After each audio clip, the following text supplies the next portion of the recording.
ओम श्री वेद पुरुषाय नमः। नमस्कार। क्लास नंबर 189 श्रीमद् भगवद गीता जी शंकराचार्य जी के भाष्य के अनुसार आरंभ किया जाता है। ओम श्री सीतारामचंद्राभ्याम नमः।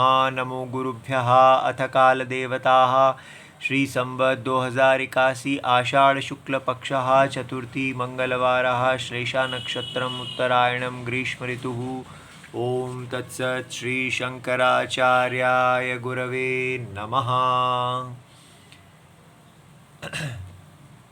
य एनं वेत्ति हन्तारं यश्चैनं मन्यते हतम् उभौ तौ न विजानीतो नायं हन्ति न हन्यते।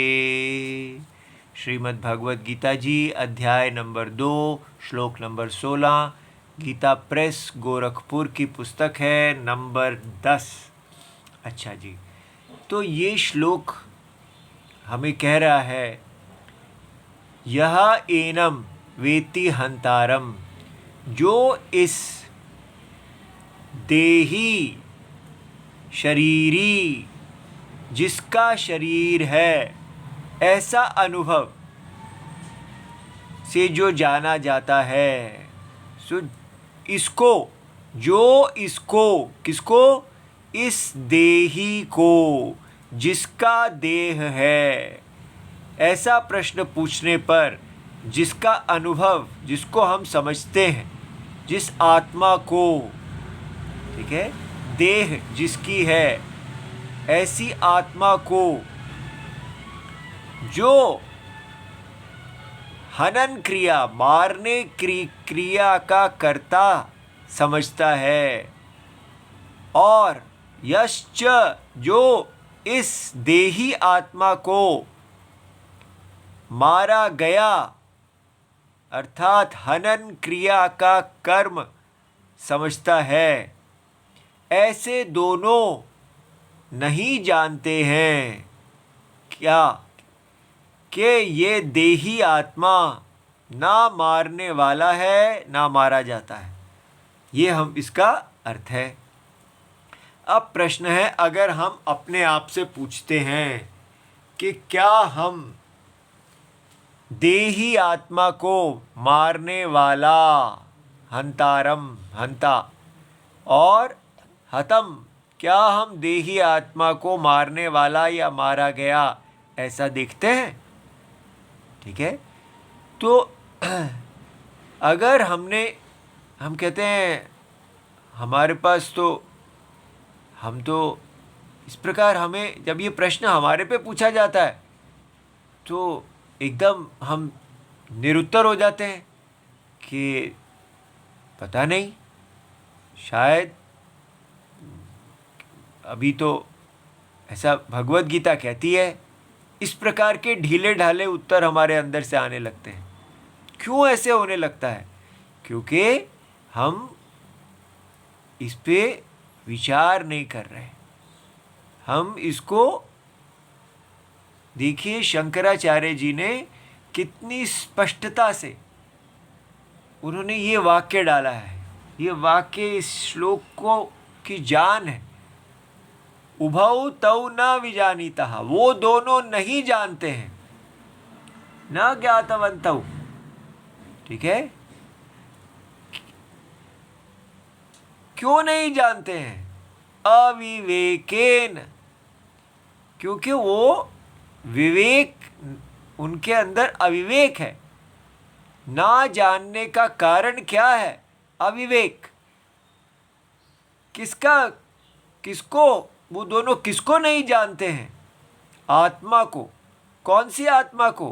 अहम प्रत्यय विषयनम, जो अहम प्रत्यय विषय है, विषयम। सो अहम प्रत्यय विषय आत्मा को जो नहीं जानते हैं अविवेक के कारण। माने ऐसा नहीं है कि अहम प्रत्यय विषय आत्मा छुपी हुई है। अहम प्रत्यय आत्मा उनके अनुभव में है, क्योंकि वो अहम अहम कहते हैं। इसलिए हमें समझना है कि अहम प्रत्यय विषय, ये जो भगवान ने कह दिया कि कौन सी आत्मा को नहीं जानते हैं, जो अहम प्रत्यय की विषय है, ऐसा कहते ही हमारे लिए ये एक बहुत बड़ी चुनौती हो गई, क्योंकि अहम प्रत्यय विषय को हम जानते हैं, ये शब्द हमें सीखना चाहिए। तो कौन होता है अहम प्रत्यय विषय, अच्छी तरह इसको पक्का कीजिए, हमें कोई जल्दी नहीं है, ठीक है। थोड़ा पिछली कक्षा में भी जाना, अब इस कक्षा में बार बार उसको सुनने से ये बात पक्की होती है। तो पहले हम जाने प्रत्यय, ठीक है। प्रत्यय क्या होता है? प्रत्यय जो है, हमने ये देखा कि प्रतीयते अनेन, जिसके द्वारा जाना जाता है, जिसमें जाना जाता है, ठीक है। तो ये किस चीज़ के द्वारा जाना जाता है? तो ये कहा जाता है शब्द। सबसे इम्पोर्टेंट चीज़ कि शब्द क्या है, ठीक है। ये न उच्चारितेन, जिसके द्वारा जब उच्चारण किया जाता है, जिसके द्वारा उच्चारण किया जाता है, तो हम शब्द करते हैं। कोई भी शब्द है, हम उसका उच्चारण करते हैं। तो क्या होता है? शब्द का उच्चारण करने पर हमारे मन में एक प्रत्यय उत्पन्न होता है। जैसे शब्द क्या है? आपने कहा कि चोर, चोर शब्द कहा, चोरहा, तो आपके मन में एक प्रत्यय, एक बोध पैदा होगा, और फिर आप सामने उंगली करेंगे, ये है शब्द का अर्थ। तो तीन चीजें हुई, एक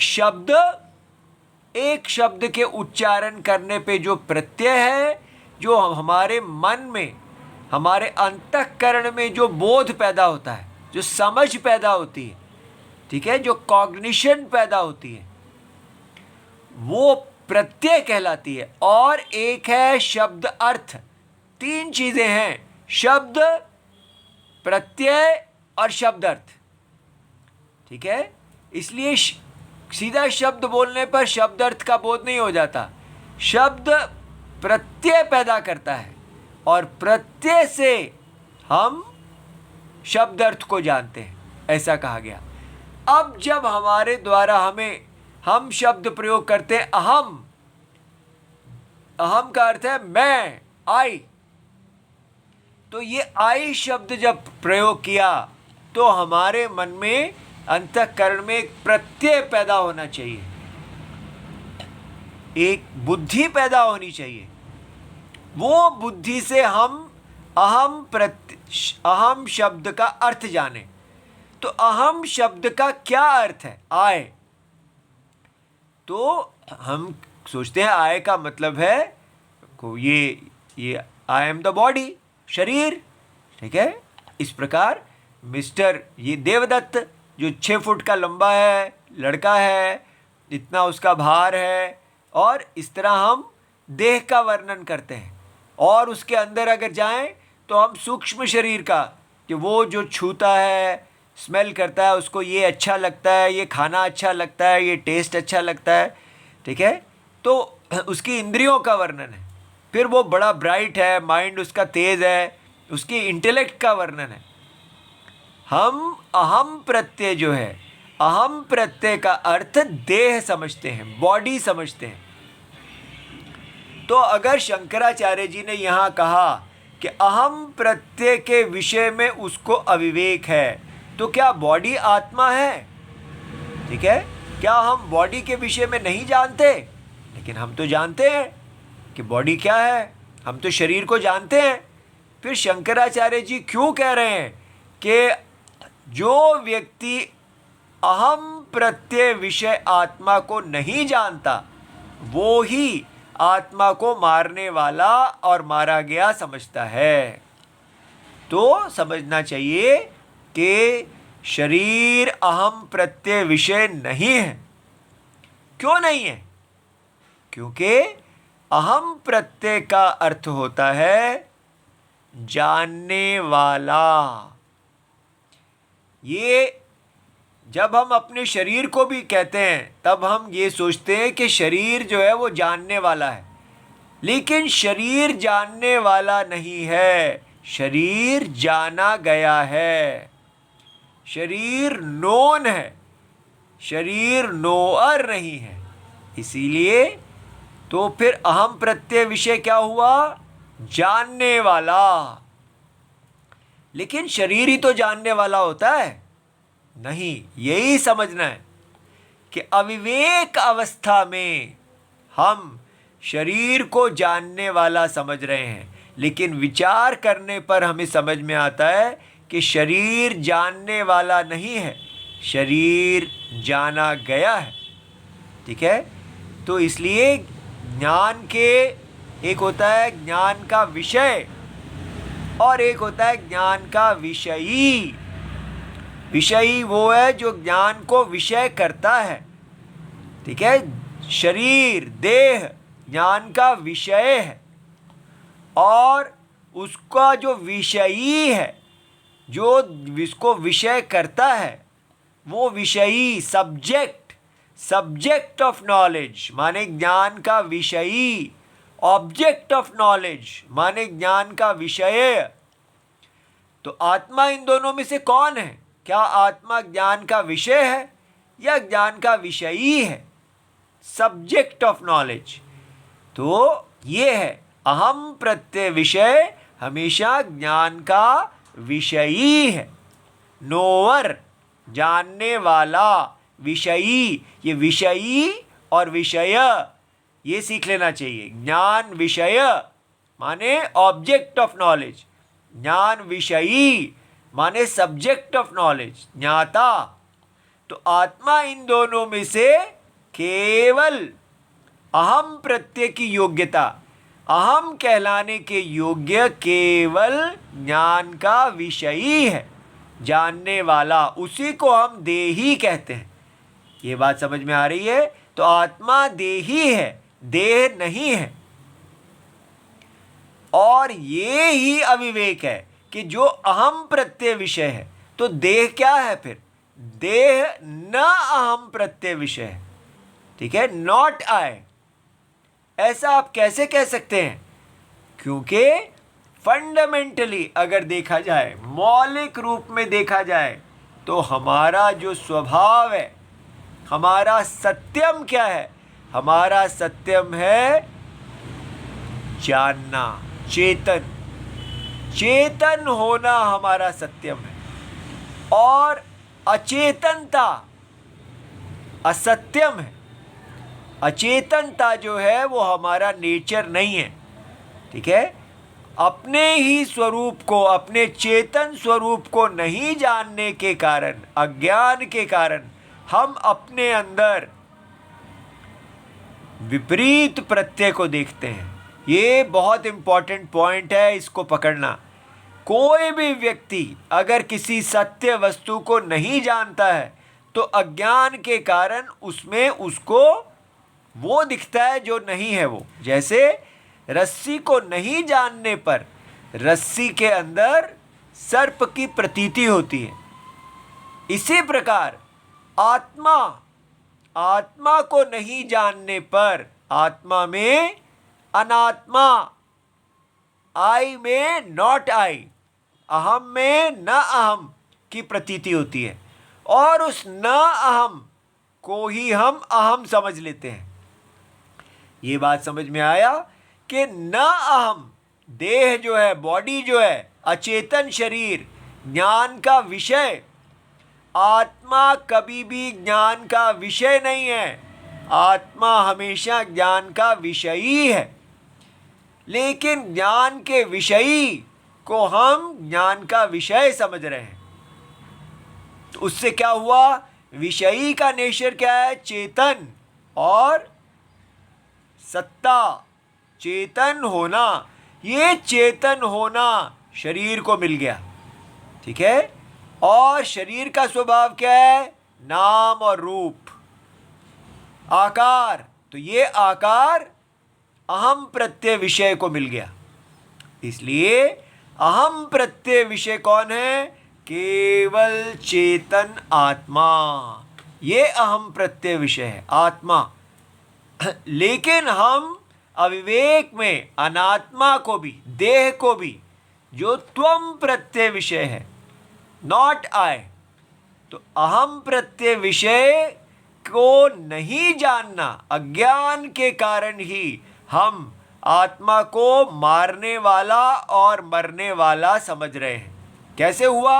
अगर आत्मा के पास शरीर है ही नहीं, आत्मा केवल चेतन है, तो आत्मा मारने वाला कैसे हुआ?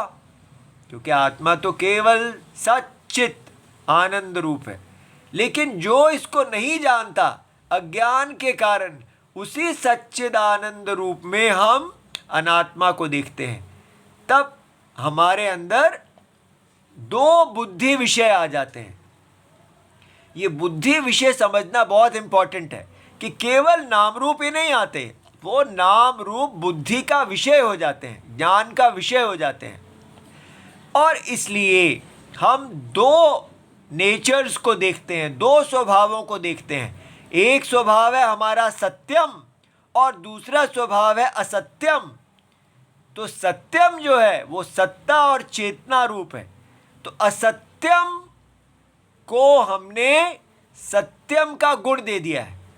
इसलिए जब विवेक करेंगे तो अहम प्रत्यय विषय सत्ता और चेतना अलग हो जाएगी, और न अहम प्रत्यय विषय अनात्मा, उसमें सत्ता और चेतना नहीं रहेगी। इस प्रकार विवेक करने पर हमें समझ में आ जाता है कि अहम प्रत्यय विषय जो सत्ता और चेतना है वो निर्विकार है, निर्विकारी है, उसमें कोई विकार नहीं है।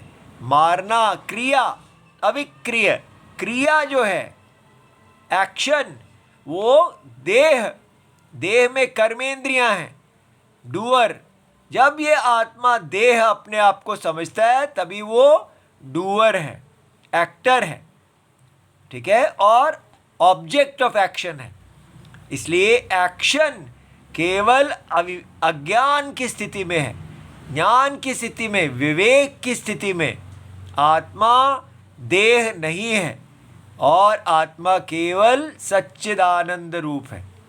तो ये अहम प्रत्यय विषय और न अहम प्रत्यय विषय माने अनात्म प्रत्यय विषय, आत्म प्रत्यय, अनात्म प्रत्यय।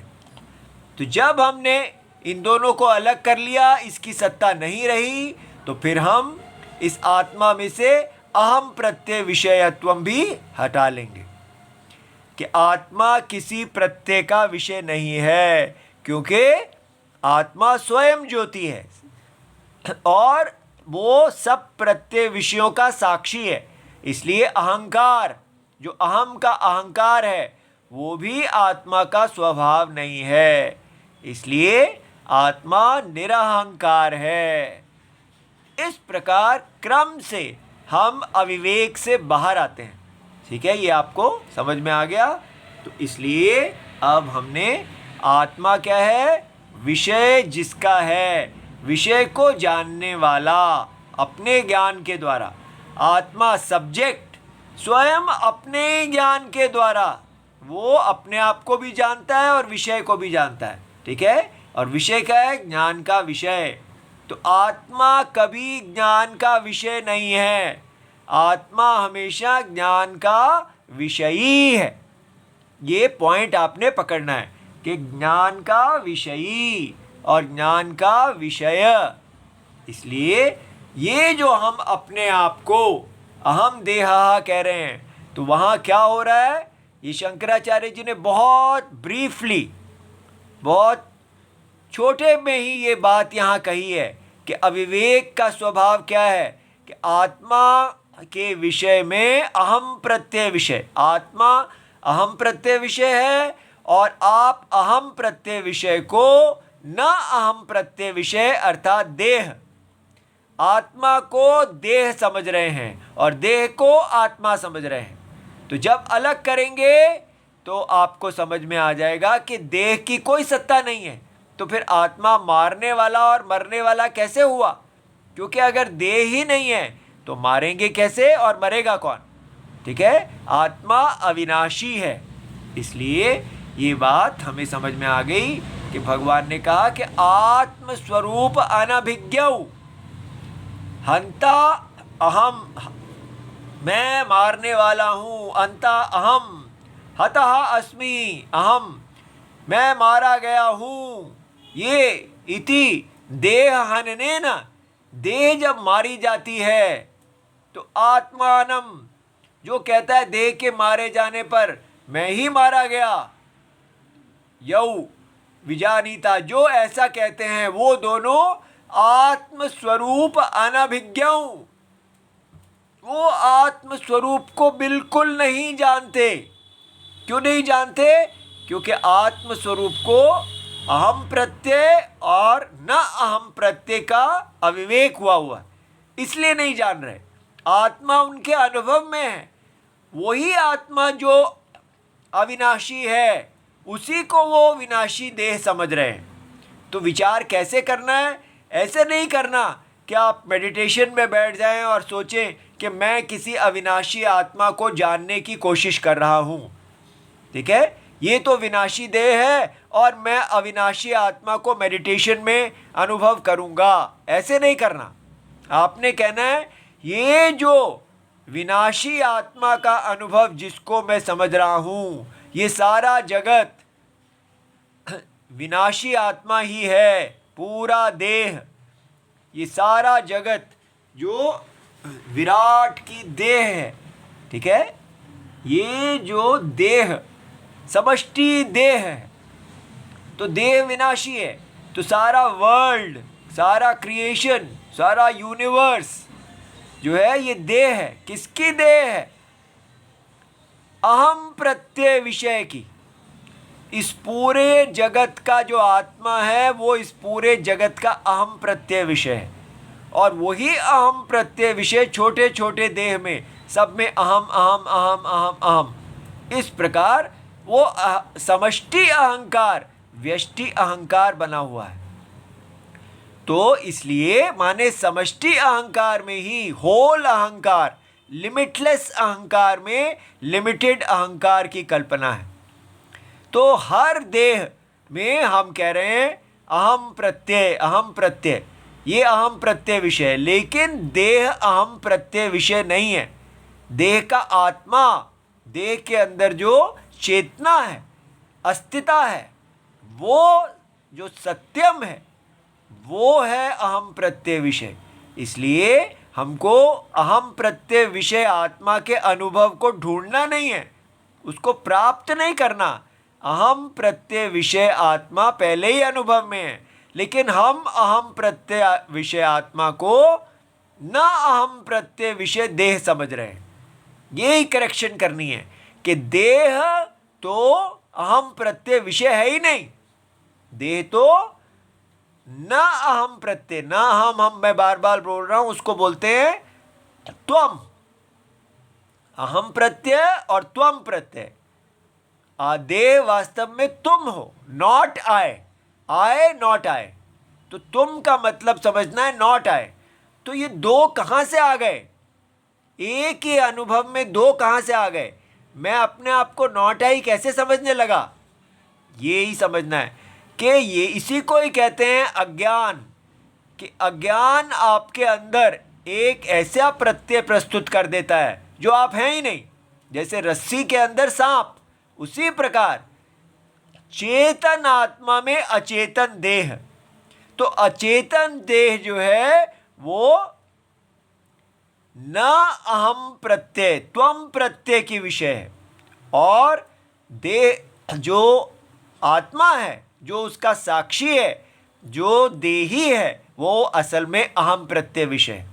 तो ये प्रत्यय विषयत्व हम आपको अच्छी तरह समझना है कि क्योंकि आत्मा अहम प्रत्यय विषय, उसको पहचाना जा सकता है।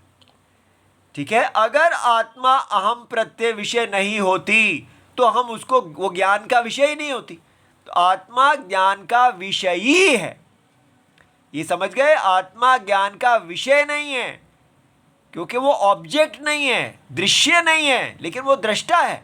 इसलिए हम कहते हैं आत्मा ज्ञान का विषय तो नहीं है, लेकिन आत्मा ज्ञान का विषयी है। तो ज्ञान का विषयी जो है वही आत्मा है, वही अहम प्रत्यय विषय है। ये पॉइंट पकड़ना है, ज्ञान का विषयी, ज्ञान का विषयी। ठीक है, विषयी माने विषय जिसका है। हम लोग विषय के अंदर ऑब्जेक्ट ऑफ नॉलेज में ही ढूंढते रह जाते हैं, लेकिन आत्मा ऑब्जेक्ट ऑफ नॉलेज नहीं है, सब्जेक्ट ऑफ नॉलेज है, माने ज्ञान का विषयी।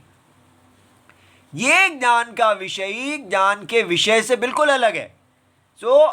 जब आप ज्ञान के विषयी को अलग कर देते हैं तो ज्ञान का विषय में कोई सत्ता और चेतना नहीं रह जाती, और इसलिए आत्मा मारने वाला मारा गया नहीं रह जाता, अविनाशी हो जाता है, और इससे हमें बहुत खुशी मिलती है।